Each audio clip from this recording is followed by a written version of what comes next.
Ассаламу алейкум, урматтуу мекендештер. Жалпыңыздарга салам.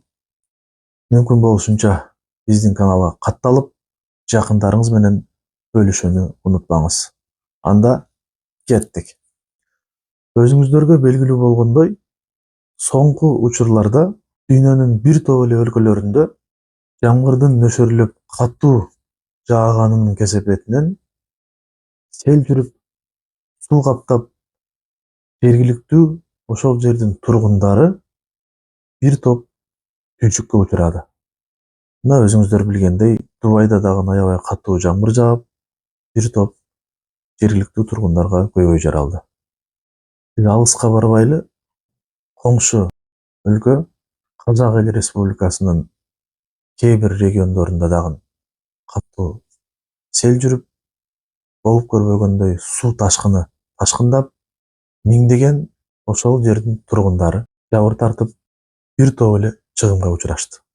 Ошондой учурда жөн гана үстүрттөн карап турбай, өзүнүн алы жетишинче мүмкүнчүлүгү болушунча биздин Кыргыз мамлекети өзүнүн достук, бир тууган коңшу өлкө экендигин тастыктап, жардам колун сунду. Бул эң жакшы көрүнүш. Казак Эл Республикасынын президенти Касым-Жомарт Токаев чын жүрөктөн Кыргыз Республикасынын президенти ошондой эле жалпы Кыргыз элине ыраазычылыгын айтып, өлкө башчыбызга биринчи даражадагы достук ордени менен сыйлады. Қазақстан бүгінгі таңда бұрын соңды болмаған топан суға ұшырады. Осындай қиын қыстау кезде сіздің бастамасы бойынша Қырғызстан бізге гуманитарлық бауырлас көмек көрсетті. Біз шын жүректен сізге бүкіл Қырғыз халқына алғысымызды айтамыз. Қазақстан Республикасы президентінің жарлығы Қазақстан Республикасы мен Қырғыз Республикасы арасындағы ынтымақтастықты нығайтуға және дамытуға қосқан елеулі үлесі үшін Қырғыз Республикасының президенті Садыр Нуркожоевич Жапаров бірінші дәрежелі достық орденімен наградталсын. Қазақстан Республикасының президенті Касым-Жомарт Тоқаев.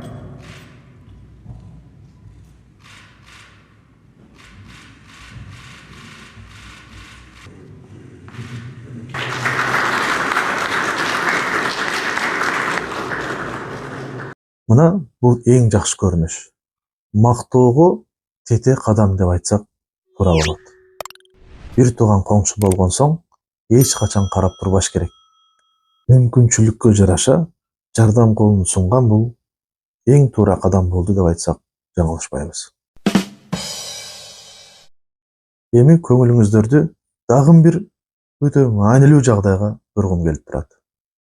Көпчүлүк журтташтарга маалым болгондой, өзүбүздүн өлкө ичинде дагы кээ бир региондордо ушундай суу ташкындары жаралып, сел жүрүп, бир топ көйгөйлөр жаралып отурат. Албетте, тийиштүү органдын кызматкерлери кызмат көрсөтүп жатышат. Эми ушул аталган көйгөй боюнча жогорку кеңеште талкуу жүрүп жатат. Ал кандай жүрүп жатат? Депутаттардын берилген орчундуу суроолоруна тийиштүү министрлик канааттандырарлык жооп бере алдыбы, жокпу? Чогуу назар салалы. Урматтуу төрага, урматтуу депутаттар, республика боюнча 20-23 апрель күндөрү 67 жолу сел кырсыктары катталган. Жалал Абад областында 18, Баткен областында 10, Талас областында 4, Чүй областында 4, Ош шаарында 2, Ош областында 29 жерде сел катталган. Урматтуу төрага, уруксат болсо 5 мүнөттүк видео материал бар эле. Ошону көрүп алып анан кийин доклад берсем, урматтуу депутаттар. Уруксат берсеңиздер.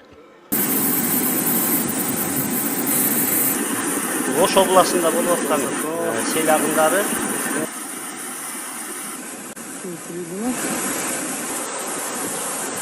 Оштоокат жолу, Оштоокат. Сел каптады Оштоокат жолу. Стаканста жаңы менен каптай берет да, мына суучу. Тостуруп ойнап мына чукур болгон ары сайга түшүрүш керек. Кирип жатат айылга.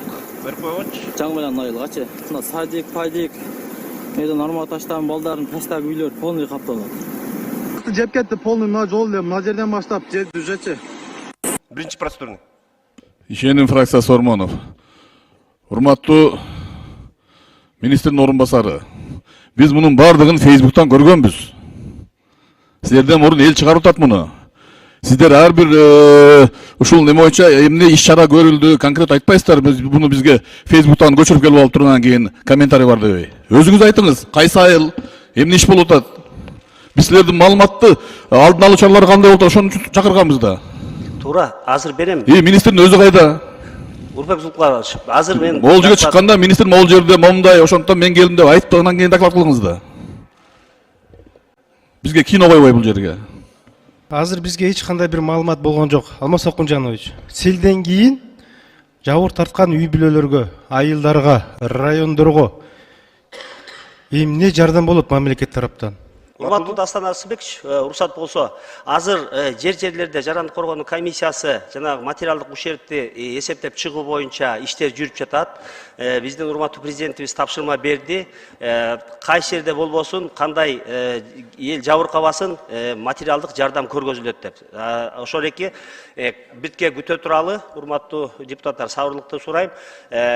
Комиссиянын жыйынтыгы менен так эсептеп, ушертти эсептеп туруп, анан кийин биз тиешелүү жардамды көргөзөбүз. Айтсаңыз, азыр эми Талас районунда эле айтып кеттиңиз, Айтматов районунда да сел жүрдү да, Шекер айыл өкмөтүндө. Ал эмне үчүн кошулбагалы сиздин докладыңызга? Сиз Талас районунун эле тийиштүү жерлерди айттыңыз, бирок Ооба. Жалпы ошол эки эми жалпы маалымат бердим, мында точный доклад бер десеңер, точный берели. бизге ошо керек да азыр. Талас областында дагы, Талас районунда дагы ошол эки өзгөчө кырдаалдар режиме киргизилди. Айтматов районунда да болду да. Айтматов, ооба, Айтматов айылы. Ал ошол айылдын эл укка тарынат да, биздин айылды көрбөй кеттү, эмне болду деп. Көрдүңүзбү? Ошол үчүн ала баяндамаңызга, докладыңызга киргизип коюңуз. Бул деген стенограмма, ошол. Докладта бар. Сиздин докладыңыздан уккан жокпуз эми, урмат мырза. Мен ошол үчүн айтып атам да. Айтматов районунда Шекер айыл өкмөтүндө катуу сел жүрдү. Ошол айтылбай калды, ошол үчүн мен айтып атам да. Жарайт. Докладка киргизебиз. Канча айдоо жерлери мындай жараксыз калды бүгүнкү күндө? Азыр Дастан Арсыбекович, алдын ала айтуудан тартына туралы, эмнеге дегенде так четкий маалымат берсин, анан ошого жараша комиссиянын жыйынтыгы менен четкий докладты беребиз. Компенсация боюнча суроо. Кандай иштер жүрүп атат? Эмне план бар жабыр тарткандарга? Урмат мырза, мен так суроо бердим да, сиздер өзүңүздөрдүн ишиңиздерди жасадыңыздар. Эми ким жооп берет анда? Алмаз Акунжанович. Компенсация боюнча маселе көтөрүлдүбү бул боюнча өкмөттө? Эл ошону күтүп атат. Бизге да чалуулар болуп атат.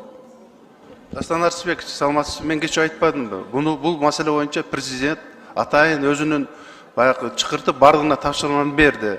Айрыкча Минтранс менен МЧСке. Азыр комиссия иштеп болуп атат. Кечеөкү да анча жерде мөндүр жүрбөдү, Дастан Арсыбекович. Тактап алып туруп, анан биз бардыгын эсептеп комиссия алып чыгат.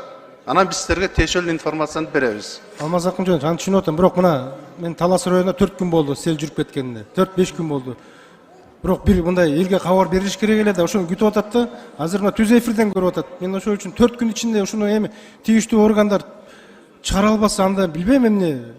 Бир ай керекпи, Алмаз Акунжанович? Бир ай эмес, бир 2-3 күн керек го. Кече бүттү да. Кыймыл жок да, көрдүңүзбү? Элди барып айтыш керек да, компенсация төлөнөт, мындай иштер жүрүп атат деген бир информация жок. Элдин талабы ушул болуп атат. Эми биз жардам берели деп атабыз да, Алмаз Акунжанович. Элдин чалуулар көп болуп атат. Келбейсиңерби, көрбөйсүңөрбү депчи. Азыр мына дагы айтат. Сиз айтып койсоңуз, дагы айтып койсоңуз, Талас боюнча. Урматтуу Дастан Арсыбекович, айтылды, жерлерге берилди тапшырма. Ыйгарым укуктуу өкүлдөрдүн бардыгы жеринде иштеп атышат. Компенсация боюнча жеке президентибиз тапшырма койду. Бардык жерде жабыркаган элге жардам берилет деп. Анан кийин азыр комиссияны күтө туралы. Мейли, түшүнүктүү. Анда президент тапшырма берди. Чоң рахмат. Бирок кандай иштер аткарылат ошонун негизинде? Мындай этап группага бөлдүңүздөрбү? Комиссиянын эми биз мындай слепую элечи, мешоктун ичиндеги эмени эметпейбиз да. Азыр ошол эки комиссия иштеп чыкса, анан кандай ущербтер болду, ошого жараша бөлүп кылабыз да. Эми мындай Ушул өзүнүн ирети бар да, алгоритм действий. оперативный ыкчам иш жүрүш керек эле да. Мисалы бир жолку материалдык жардам болобу, ден соолугуна зыян тийгендерге мындай жардам болобу, баягы толугу менен турак жайынан ажырап калгандарга мындай жардам болобу. Эми ушундай бир Урматтуу Дастан Арсбек, материал чыгыш керек эле да, эми суранат элем. Элге бул, эл ушуну күтүп атат. Эми биз эмне дейбиз? Өкмөт чыгара элек деп айталыбы анда? Көрдүңүзбү? Бул эмне деген шумдук? Карабайсыздарбы? Министрлик деген ушинтип жооп айтабы? Депутаттардын берип жаткан суроолору аталган көйгөй боюнча орчундуу суроолор болуп эсептелет. Бул нерселерге тийиштүү жетекчилик, тийиштүү министрлик даяр туруш керек. Үстүрттөн этапка бөлүнүп, биринчи этаптагы чыгымдарга момчадан колдоо көрсөтүлөт. Экинчи этапка мынанча, үчүнчүгө түкүнчө деп даярданып келиш керек болчу. Мындай капыстан келген сыноолор күтүлө турган нерсе. Жыл сайын ар кандай жагдайда болуп турат. Министрликтин берген жообу комиссия иштеп жатат, ошону жыйынтыгы менен анан дегендей таризде сөз айтып атат. Туура комиссия иштеш керек. Комиссиянын жыйынтыгы менен дагы маалыматтар чыгат. Ага чейин тез аранын ичинде көрсөтүлө турган жардамдарды, бийлик тараптан бериле турган колдоолорду так айгинелеп айталган жок. Мына ушундай туугандар. Кандай болгон күндө дагы өлкөбүздө тынччылык болсун. Ушундай өйдө кырсыктан келген ар кандай апааттардан жараткан өзү сактаган болсун. Эч качан эч кимдин көз жашы төгүлбөсүн. Жабыр тарткан үй бүлөлөргө бийлик тараптан сөзсүз түрдө колдоолор болот деген ойду күтө турабыз. Байкоо салып, сөзсүз түрдө пикир калтырууну унутпаңыз. Аман туруңуздар. Көрүшкөнчө.